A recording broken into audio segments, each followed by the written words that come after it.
It's the show where Hawaii's newsmakers come to talk and to take your questions live.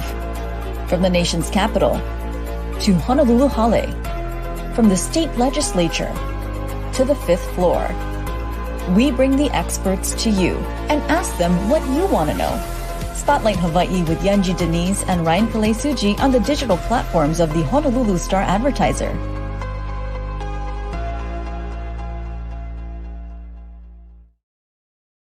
Well, happy Aloha Friday. We have made it to the end of another week here. I'm Ryan Pelesuji, joined by Yunji Denise, and this is Spotlight Hawaii on the digital platforms of the Honolulu Star-Advertiser. This morning, we spotlight our tourism industry and get a unique perspective from one of the key players here in the Hawaii market. That's right. We are speaking today with Diana Birkett Rakow. She is Senior Vice President of Public Affairs and Sustainability at Alaska Airlines, which of course has plenty of direct flights to Hawaii. And we've got a lot to talk about. Diana, thanks for being here. Thanks, Yunji and Ryan. It's great to see you again. Well, good to see you. We are right in the middle of summer travel, so very interested to hear on what you're seeing in the tourism industry and the appetite of tourists outside of Hawaii for our islands. Yeah, I will just start with summer has been very, very, very busy. It's fantastic to see people come back to the skies. And this really is in some ways the first summer sort of since COVID that we don't have any restrictions and folks are really traveling again. Just a couple of fun things. Between June 29th and July 5th, over the July 4th holiday, our team welcomed 1 million people on board. And actually on June 30th, the single day, we flew the most passengers in a single day in our entire 90-year history. So it's actually been really exciting. And the best part, though, and the part that I think our teams feel so good about, is that we have more than 99% completion rate. We have a 85% on-time rate for this quarter. That just closed for Q2, and that's the highest in the industry. And we're actually the only airline sort of with those levels of completion and on time. And so that's just really the metrics that we use to make sure that we're delivering great service to our guests, which is our highest priority.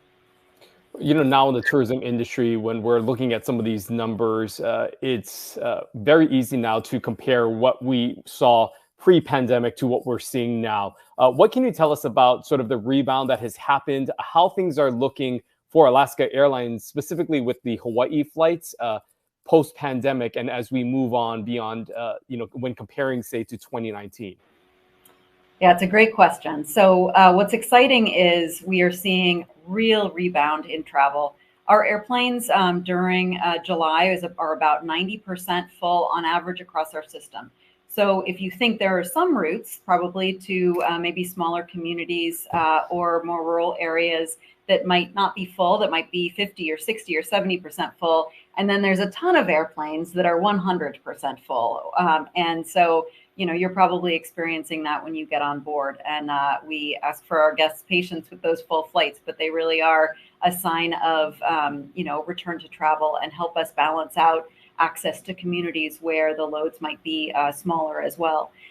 Leisure demand is back above pre-pandemic levels. So that's really returned very fast. Corporate travel has come back. It's plateaued at about 70 to 80% of pre-pandemic levels. And one of the interesting trends we're seeing is we call it bleisure, but it's people that, are traveling for work and might tack on a long weekend or might tack on a visit to go see family and actually just get the most out of that travel experience. So those are some of the trends that we're seeing. That's so interesting, bleisure. Well, how do we get those bleisure travelers to come to Hawaii? I'm interested to know what you're seeing in terms of, we know that Hawaii is a beautiful place and a lot of people want to come here, but is that still continuing to be the narrative, or are visitors finding other places to go? I think both are true. The fact that leisure has come back above pre-pandemic levels means that still people have very high interest in traveling to and from Hawaii, but also we've got interest in a lot of destinations. We actually just in the last 2 weeks announced nonstop flights to the Bahamas and to Guatemala. which we're really excited about. Guatemala and the Bahamas are both two new countries and two new sort of dots on the map for us. And dots on the map, new dots on the map are really fun for an airline because it means you get to expand your horizons. But we are seeing strong leisure demand really across the country and to Mexico, Central America, as well as to ongoing to Hawaii. I think we've increased our frequency to Honolulu, but tried to make sure that the most importantly is that the flight times work for folks. So we are seeing really high loads to Honolulu, and that may be because the fact that there's just a broader array of hospitality options, of hotel options across a variety of price points, and people can have different kinds of experiences. And then we've also put some focus on making sure that for the Hawaii resident traveler, that our flight times are better for not just getting to the West Coast, but potentially accessing beyond the West Coast, destinations beyond the West Coast without having to deal with a red eye coming or going.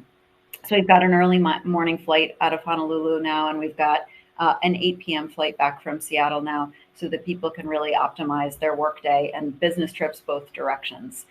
Yeah, it's exciting, and we want to make sure that people continue to travel to Hawaii and that they do so with a lot of curiosity and respect, and that they're the right kind of traveler coming to Hawaii as well. Yeah, I want to dive a little bit more into that flight times because I think that is something that may not seem significant or maybe a little in the weeds, but when you think about it, that could have a significant impact about when flights are coming and going.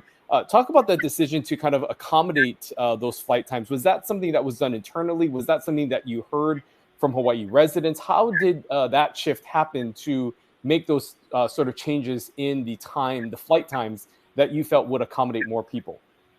It's a great question. A little bit of both. So we are always looking at our schedule, and running an airline is like, I don't know, a five-dimensional Tetris game all of the time or something, because you're trying to get the airplanes to connect in the right places, to be in the right places, to connect with crews coming from different places, and obviously to match up with passenger demand. And so we're always looking at those connection points and revising every quarter to make sure that we're optimizing in as many places as possible. And as you can imagine, you move something over here, you impact something else over here. But we also have heard that the ability to get to the West Coast from Hawaii and then connect beyond without being stuck on a red eye across the country is really important, as well as that ability to have a full day on the West Coast or elsewhere in the United States, but still be able to get home at night. And so those are a couple of changes that we made for that reason. You talked about those new international destinations, but of course, we're focused on what's happening here at home. We know that in November, you're launching another new direct flight to a second airport in the Seattle area. If you could tell us a little bit about that and the thinking that went into that decision. Sure. Well, that's a particularly exciting. It's actually going to be the longest route from that airport. That airport is called Payne Field. And if you think about Seattle sort of being in the center of a big region, SeaTac, the airport that most people think about, is on the south end of that region, and Payne Field is on the north end. And actually, from where I live in the middle, they are equidistant. And depending on traffic, one could be more favorable than the other. So it's really nice to have options.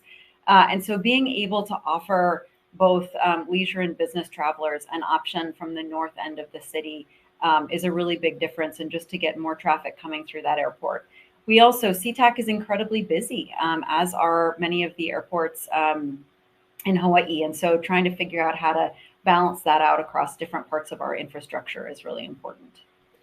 I want to get to the topic of sustainable tourism or regenerative tourism. That is a conversation that is happening here locally with many tourism officials trying to find ways to attract a different type of visitor to the islands. I'm wondering if you can speak to, from Alaska's standpoint, how you may be also trying to find and fit into that narrative as Hawaii officials try to look to market Hawaii differently.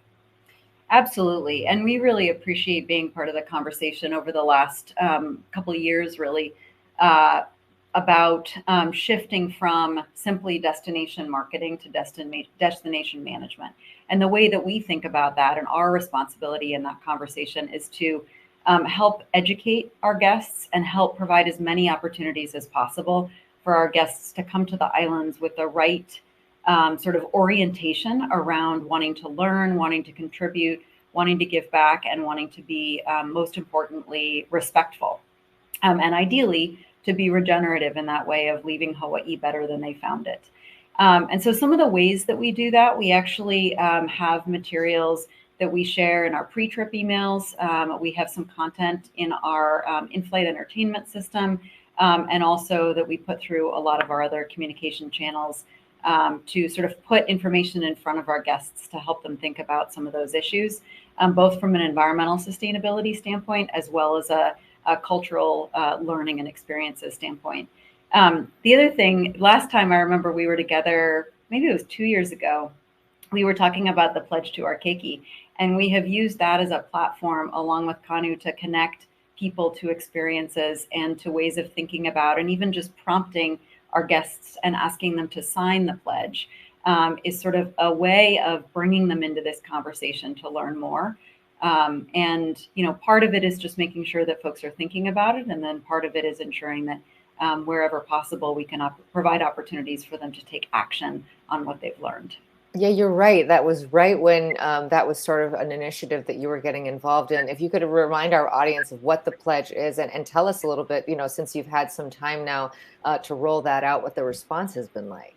Absolutely. Well, it's a pledge that is hosted by Kanu Hawaii, and it was developed by students in Hawaii who were thinking about, you know, what they wanted for the future. And inviting others to have responsibility to take care of that future and to make sure that that future for them and for future generations were protected. And so we signed on to the pledge, and we committed as part of signing on to get others to sign on. And so we've brought it to our guests. We did a big sort of activation in the San Francisco airport one day during Earth Month last year to help educate people that were coming and going through the airport with a big version of the pledge, and actually had people physically sign, and had some music and hula and other things to welcome people into that conversation. And then we are continuing to work with Kanu to bring the pledge, for example, it was launched throughout Hawaii public schools and bringing other stakeholders into that conversation. So we're excited about where this is going to go. It's, you know, it's one really important lever in the conversation. It's not an end point, though. It's a way of sort of galvanizing action and galvanizing conversation. And then what we need is for people to not just sign the pledge, but take action accordingly and be conscious of their own choices. You know, I'm wondering, as you talk about this pledge with Kanu Hawaii and the impact that Alaska Airlines has made in the community, you know, just the amount of community engagement, the things that the airlines continues to do for the community, because they've become such a big presence here with local nonprofits and partnership. But when you look at Alaska Airlines as a whole, you know, Hawaii is just one market compared to many other markets that you guys also fly to.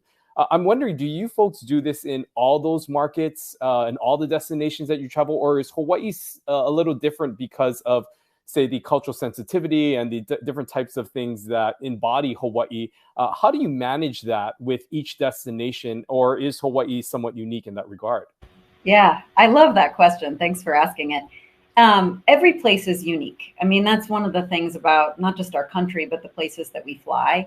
But we do, I mean, it's sort of in our ethos to, and we talk about, and they're actually usually presented in a circle, taking care of all of those who depend on us. And those stakeholders include our employees, our guests, our communities, and our owners. And so across our business is run and designed in a way that takes care of all of those stakeholders. And they have to be in balance in order for our company to sustain and take care of everybody for the long term.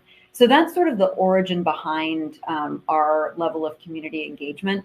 And it is something that we do in all of sort of our major areas of operation and where we have employees.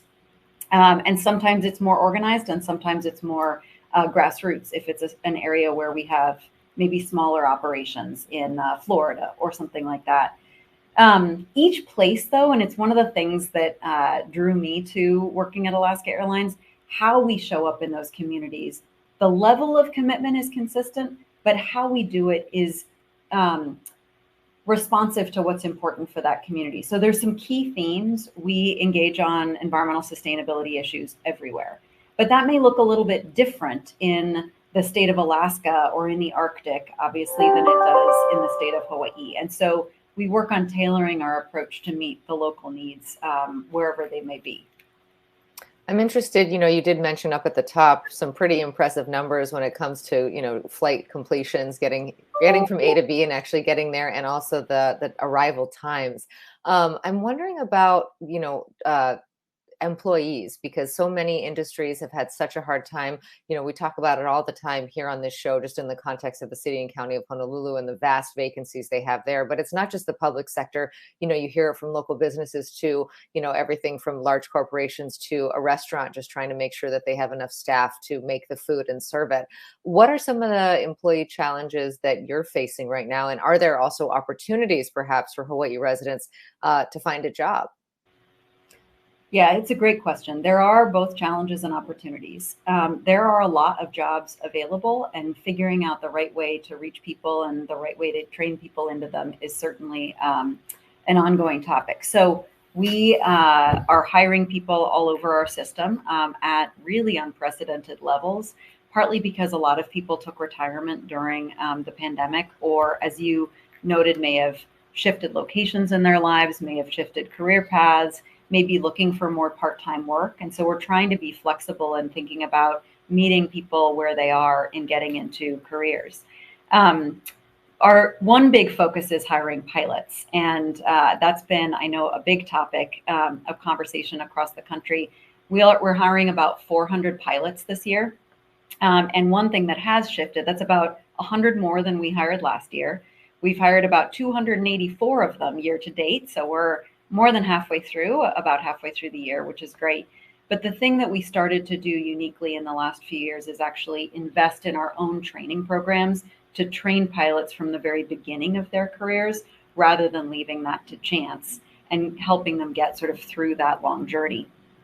In Hawaii, we have a number of entry-level positions available. In particular, in across some of the airports that we work at, we are looking for leadership positions, so lead or supervisor positions, with people who want to get into sort of a management role or work on leadership in their career.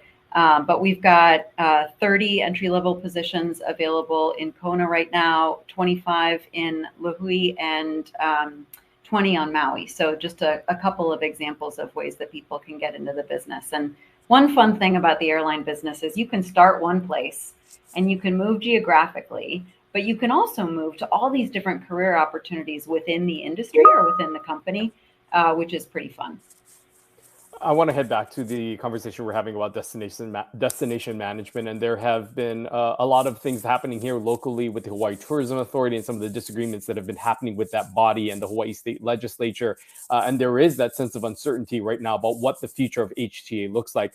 I'm wondering, from your perspective as Alaska Airlines, do you believe that HTA is a important body for just the management of tourism in Hawaii, and just your overall thoughts on the importance and significance of that organization and its role in your day-to-day operations?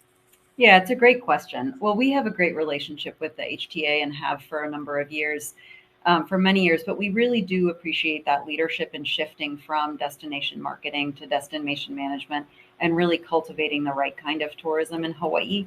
And, that's not, that doesn't happen overnight, and it isn't an easy journey, but we appreciate the path that they've laid out. And we look forward to working with both the Hawaii Convention and Visitors Bureau as well as with the Council on Native Hawaiian Advancement, because both have incredible skill sets that we really, really need in this journey. I think how we take care of the places that we travel to and that we live in is going to be an increasingly critical conversation. And so we just really appreciate the leadership in making sure that we are having those conversations and moving forward. It's interesting because in your title, obviously, sustainability is a huge part of what you do. And I'm interested in sort of what kind of benchmarks you're using when you're trying to figure out how you are caring for a destination, how you are being part of that conversation. We know that you do the annual care report for Alaska Airlines. It has a variety of benchmarks, environmental and otherwise. But if you could talk a little bit about how you figure that out and how you know that you're on the right path. Yeah, it's a great question. And Ryan, the question you asked me earlier about sort of, how do we do these things everywhere? Is Hawaii special? And I sort of said we do these things everywhere and Hawaii is special. One of the sort of core ethos in our business came from the fact that we were born in the state of Alaska, serving very rural communities and very air service dependent communities. And we still do. We serve 20 communities in the state of Alaska, only 3 of which are accessible by road. And if you think about that, that's a lot of people that we take care of that are really dependent on us and dependent on making it accessible. And increasingly, there's been a conversation about how do we not just make air travel accessible, but how do we make sure that it is doing the right thing for communities, for people, both our guests and our employees, and for the climate and the land and the ocean. And so the metrics that we hold ourselves by are sort of guided by those categories. We have metrics in terms of employment. We have metrics in terms of the diversity of our leadership, reflecting the diversity of our frontline employees so that people can see themselves in leadership and be willing to stay and continue to evolve their careers. We have metrics around safety. We have metrics around community giving. And one in particular, a goal around a certain level of employee volunteerism from within our employee base, sort of showing that willingness to give back. And then on the climate and environment side, we have goals around our carbon emissions, which are our number one environmental impact as an airline, our waste and water, and restoring clean and healthy water. So those 3 areas have some sub goals within them, one of which is actually a path to net zero carbon emissions that we've outlined with a goal of reaching net zero by 2040. And there's a lot of work behind that, and we are taking it one step at a time, but really committed to making progress toward that ultimate destination. I know earlier we talked about this added destination coming out of Seattle and that direct coming to the islands. I'm wondering, just when you look at the future of the Hawaii market and just the potential that is there, do you foresee any other routes, or is there any strong demand for, say, a neighbor island, or does Honolulu continue to be the number one destination? I mean, what are some of the things that you're looking at when trying to establish if a new route is necessary, and if there's anything that you're already seeing right now? It's a great question. So one of the things that we have always been proud of in terms of how we serve Hawaii from the West Coast and Hawaii residents is having those direct flights from all 4 islands that we serve to destinations up and down the West Coast. And so there is a lot of demand for flights into Honolulu, but we will never move away from that direct service because we know it's really important. I think as we go forward, part of what we look at is where do people want to go? What times do they want to go? And then where might they be connecting from or to? And how do our flights work into the overall ecosystem? One of the things that we did during the pandemic is we actually joined the One World Alliance. So now we can connect more seamlessly and have reciprocal loyalty benefits with the airlines that are part of the One World Alliance. So American, JAL, Qantas in particular, that serve Hawaii. And so one other thing that we look at now is how do our flights intersect with some of those other partners' flights? I'm interested in JAL is on a favorite among the One World Alliance as well. I'm interested also in, as we look at how work patterns have changed and how we live has changed. Do you see that there are these sort of banner seasons, that summer is really busy, the holidays are really busy, but how we work has changed? Do you think that the travel seasons are now spread out a little bit longer, or are we seeing these concentrations that are typical, that we've expected for year over year? That's such an excellent question. They are more spread out. And yet one thing that is true is summer is busy. Seasonality, different people go different places sometimes in the summer than they may during the spring or fall seasons. One thing that is consistent that we're really working on is the period right after the Christmas and New Year holiday is really tough. Many people have traveled. They're not traveling yet for the new business cycle. They're not traveling yet again for leisure. And so what we've tried to focus on, where do we put our airplanes during that time that makes sense where people want to go? And so that's where we've really leaned into. We've called it sort of a sun and ski destination, but including these new destinations I mentioned, and connection to the Bahamas and to Guatemala, where people may be going to visit friends and family or to take a vacation sort of off cycle, especially if you don't have kids in school or you're not bound by some of those schedule restrictions. So we're playing with a few things to make sure that we're using our airplanes in the right way. This may be a pretty broad question, but I'm just wondering what you're seeing as a whole when it comes to just the aviation industry. We're just seeing a lot more news reports about some of the challenges that airlines are facing right now, just with customer demand, not again having adequate staffing for some flights, some delays that are happening. There's just a lot that seemingly happened in this industry. What are some of the things that you folks are noticing, not only with regards to Hawaii, but overall nationwide, and how Alaska has to navigate through some of these changes and challenges of the aviation industry? It's a great question. So I feel like I should knock wood or something, but right now we feel really good about that staffing reliability. And I think one of the things that we learned from coming out of the pandemic is the need to be really proactive in ensuring the right levels of staffing, really proactive about our hiring, and to be managing those numbers really, really carefully. And that's something, I mean, it's in our ethos to be somewhat fiscally conservative, to think about durability for the long term, to manage numbers tightly. And so it's in our DNA. We just needed to put that muscle to work in some key areas that weren't as volatile before the pandemic. So we feel really good. And I think those operational stats that I shared are sort of demonstration that we're on a really good trajectory as it relates to the operation. A couple things that we're kind of excited about, though, certainly the opportunity to get more pilots and more other people into the industry, but there's some really interesting things happening on the sustainability front. There's a lot of innovation on around electric and hybrid electric aircraft that might be smaller aircraft and do shorter hops, but where you can use sort of non-traditional combustion engines. And actually, one of our smaller aircraft we donated to a hydrogen electric powertrain manufacturer that actually works up at Payne Field, the airport that I noted north of Seattle, so that they can retrofit it with their hydrogen electric powertrain system and can do zero emissions flights. On another part of the sustainability sort of innovation area, working on sustainable aviation fuels and making cleaner energies for current infrastructure, current engines available. And they exist, they're safe. They're made sort of by recycling carbon materials like you might find in waste material or agricultural waste. And that's an area that we're putting a lot of energy because we think it's a market that not only will be essential for a more sustainable future, but that will continue to grow.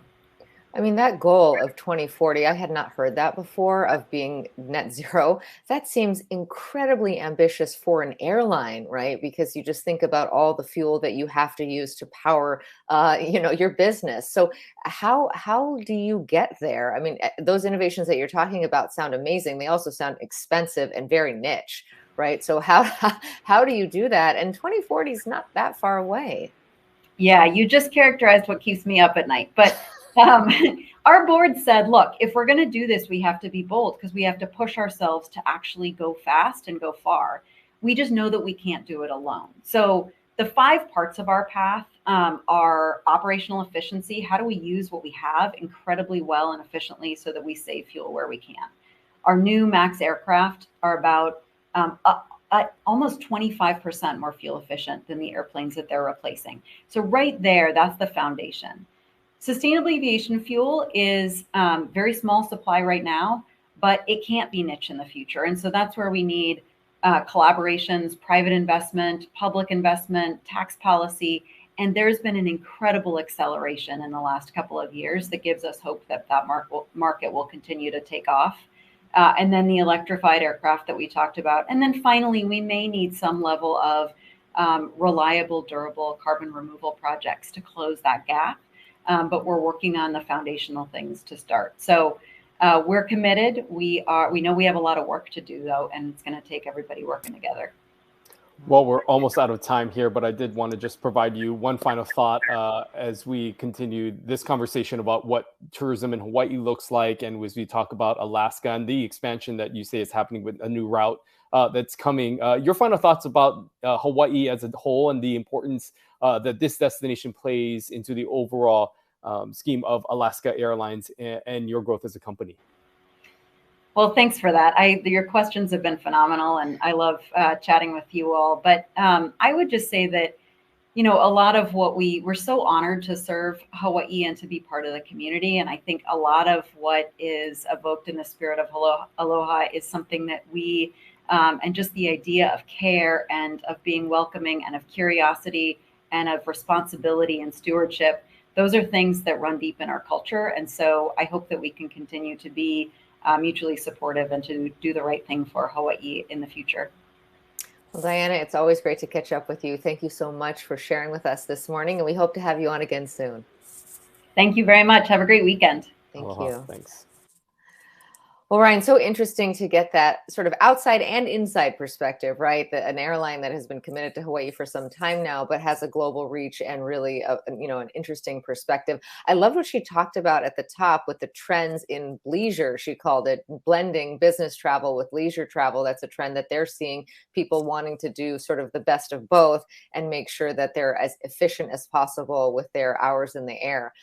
There's still, what she said, a very strong appetite for travel to Hawaii. And some pretty impressive flight times, meeting destinations. I think she said, A to B 99% of the time, I think, or maybe 100%. I can't remember, very close, one or the other. And then on-time arrivals, 85%, which she said is, top of the industry. Yeah, and also just interesting to see how things have evolved with the Hawaii market. She talked about how they have accommodated some of the times and when their flights leave and return to Hawaii in order for Hawaii residents who are looking to make those connecting flights to, say, the East Coast or having to make some of those changes. Interesting to see how the airlines has tried to find ways to accommodate the Hawaii travelers specifically, noting the time it takes to get here and also the time difference that's involved and helping for those connecting flights. But also, she talked about the introduction of that new route out of Seattle, another route coming from that Payne airport, northern Seattle, that will add just another option for those who are trying to get to the islands, as Alaska, she says, continues to really look at destinations and what the demand is. She said there still obviously is a very strong demand for the island of Oahu and Honolulu, but they continue to look at other opportunities that may exist on some of the neighbor islands. Of course, Alaska Airlines serving all 4 major islands within the state. And again, as you alluded to, continuing to see much success with the amount of travelers that still have a demand for Hawaii. Yeah. And then, of course, in her title is the word sustainability. She's the vice president of public affairs, but also sustainability. And, she did say what keeps her up at night is reaching that 2040s net zero goal. I mean, if you think about, all the fuel that an airline needs to do their business, that is very, very ambitious and really interesting to hear about some of the environmental innovations that they're looking at, electric aircraft using sustainable fuel, and then some of the other areas she talked about. 2040 is around the corner. Of course, that's the state's goal as well, right, to be net zero. So hopefully we both reach that in that time frame.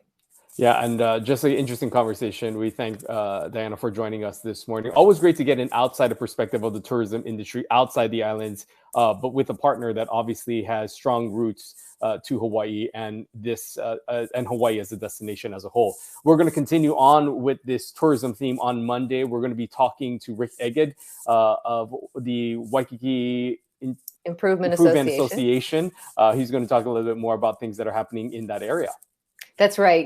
Waikiki has gotten a lot of attention. Of course, it is, the crown jewel when it comes to the tourism market, and it's such an important destination. It is a lot of people's first impression of Hawaii. And, in recent years and months, the impression hasn't always been good. We've seen a lot of petty crime there. We've seen some actual high profile incidents of crime involving visitors as well. And so the, HPD, the mayor, the Honolulu prosecutor's office has really made that a focus. They've done a lot of work with Safe and Sound and those geographical restrictions on repeat offenders. That seems to be making progress. Also, there's some new restrictions when it comes to how late you can stay out on the beach there. That met with some controversy because people want to be able to take a walk along the beach, but also trying to balance keeping people from actually camping out on the beach at night and all that that brings. So we'll be talking to Rick about what he thinks is going right in Waikiki, what still needs to be done. We hope to see you right back here 10:30 on Monday. Until then, have a great weekend. We'll see you then. Aloha.